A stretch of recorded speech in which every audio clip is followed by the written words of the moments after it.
right, and we're back. Welcome to This Week in Mediaocrity, where we present you with all the best in the worst of the media.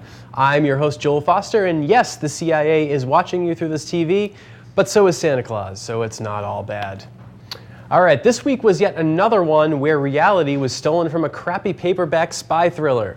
And this time, I have to admit that our president came out a big winner, despite looking like a kid dragged to grandma's house at today's meeting with German Chancellor Angela Merkel. Let's take a look.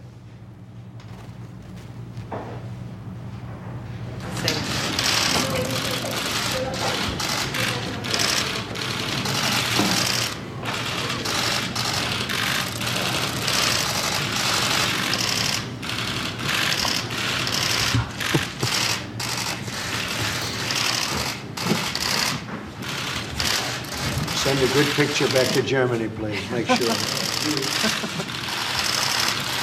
How did your talk go, Mr. President? Very good. Talk about NATO? Many things. Sehr gut, danke. Ein freundlicher Empfang. Gute Gelegenheit, sich zu unterhalten. Anything to say to British about intelligence?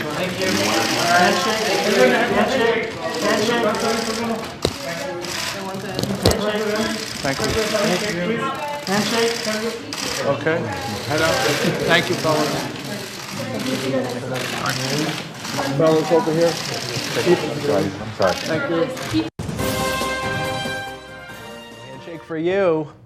Oh, Angela, you know that he doesn't touch women when they consent. What's the fun in that? But Trump had reason to smile in his bullfrog holding back vomit kind of way. Because he had a great week. There you go. He continued to troll the media with allegations that Obama wiretapped his phone because, I don't know why. At this point, it just seems like he's bored. It began nearly 2 weeks ago on March 4th when Trump released this famous tweet. We can forgive the spelling error because it's Trump after all, but I'm still hung up on the sick in parentheses thing. It's almost like he thought Nixon and Watergate are two different people. But it makes sense for Trump to blame his failings as a president on Obama. He's accused Obama of faking his birth certificate, of creating ISIS. He's even accused him of killing Jesus. But the wiretap story ended up taking so many twists and turns that we start believing crazy things, and that's what Trump does best. So where did Trump get the idea that Obama is behind the tap with two P's? Let's hear it explained to us by a guy in outer space who's still learning how to read.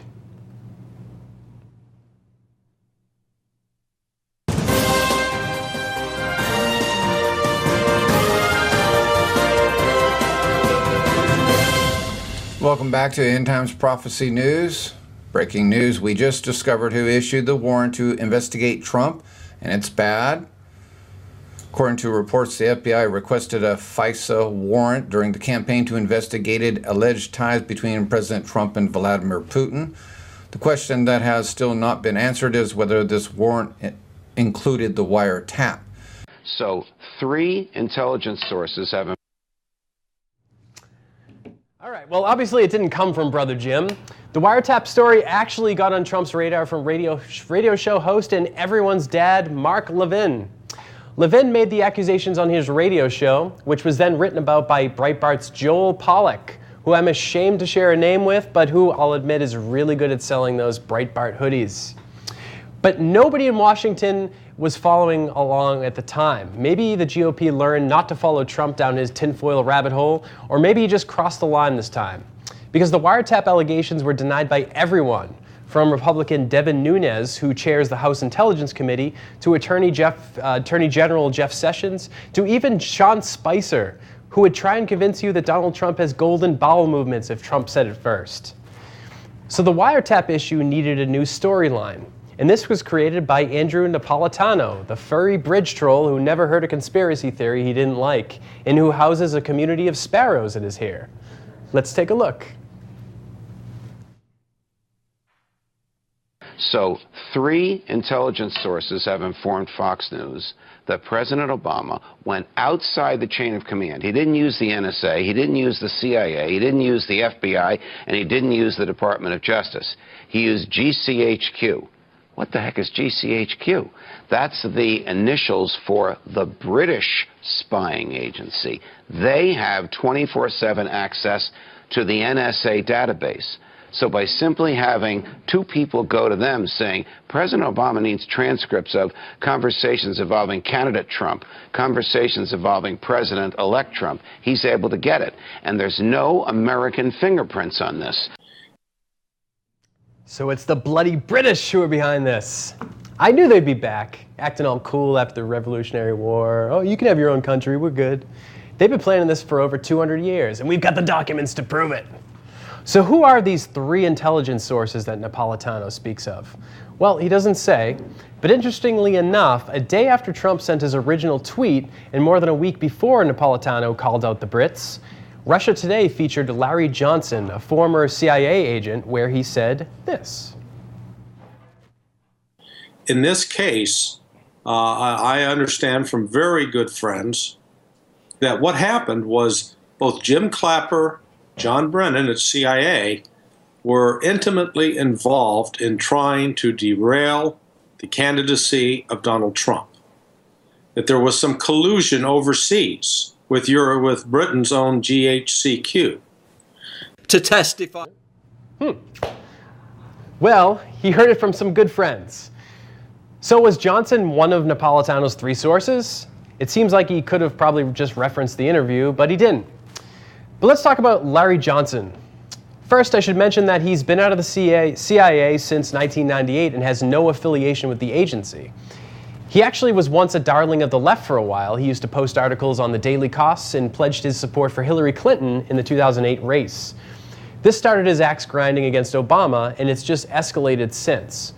He tried to convince the media that a video existed of Michelle Obama using the term whitey. Luckily, the media didn't buy it. Oh, wait. Oh. To testify before the Senate. Barack Obama has also set up a nerve center 2 miles from the White House. According Anyway. You keep going. Folks. to testify before the Senate. Barack Obama has also set up a nerve center 2 miles from the White House. According to reports, his goal is to oust Trump from the presidency, either by forcing his resignation or through impeachment. This is a concerted effort across the board to delegitimize, sabotage, and eventually overthrow the Trump administration. All right. All right, just keep going up. Sorry, guys. Hold on a second. All right. Anyway, so can we trust Larry Johnson? How should I know? But I do know that he clearly has something against Obama, and he can easily use his past CIA cred to make the case.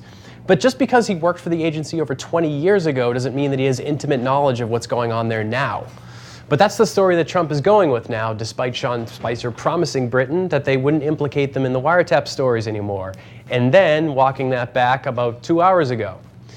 But it didn't end there, because InfoWars needs to get their own story going, and of course, it's the silliest of them all. Here now is InfoWars correspondent Paul Joseph Watson, the only guy who sounds dumber with a British accent. There we go. To testify before the Senate. Barack Obama has also set up a nerve center 2 miles from the White House. According to reports, his goal is to oust Trump from the presidency, either by forcing his resignation or through impeachment. This is a concerted effort across the board to delegitimize, sabotage, and eventually overthrow the Trump administration.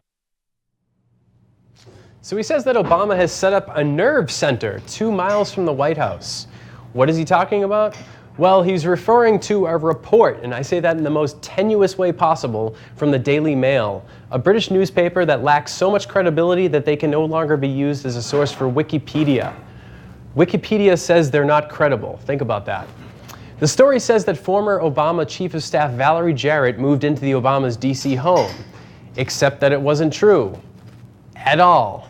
Yes, the Obamas have a house in D.C. because they've lived in D.C. for the past 8 years. It's a bit of a stretch to call this a nerve center, unless that's what we're all calling our houses these days. Which reminds me that I'm late paying my nerve center rent this month. So what does this have to do with Trump winning?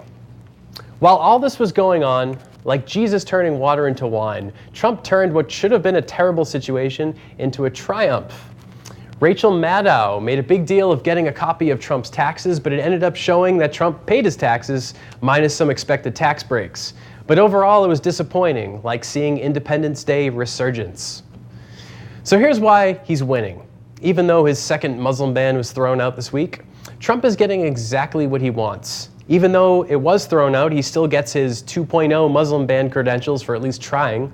He gets to campaign some more, then hightail it to Mar-a-Lago for some weekend golf. Meanwhile, as we heard earlier, he has the Heritage Foundation writing his budget and doing all the hard work. We saw the budget proposal and all the cuts that hurt some of the same people that voted for him. It's perfect. He's taking the easy way out because that's what people do. We take the path of least resistance. The same principle that makes people like Donald Trump want to take away things like healthcare and job training and good taste. Which takes me back to Obama. Believe it or not, Trump and Obama are the same species. They're both human. And as a human, Obama is also going to take the path of least resistance. This is the picture of a guy taking the path of least resistance. He's enjoying his life because he doesn't have to be president anymore. Think about it, it's the worst job in the world. Why would he just go and ruin his legacy and then want to be president again? Why would anyone want to do that? It's like if instead of being crucified, Jesus became a small-time bookie. Why go ruin your reputation for something so small?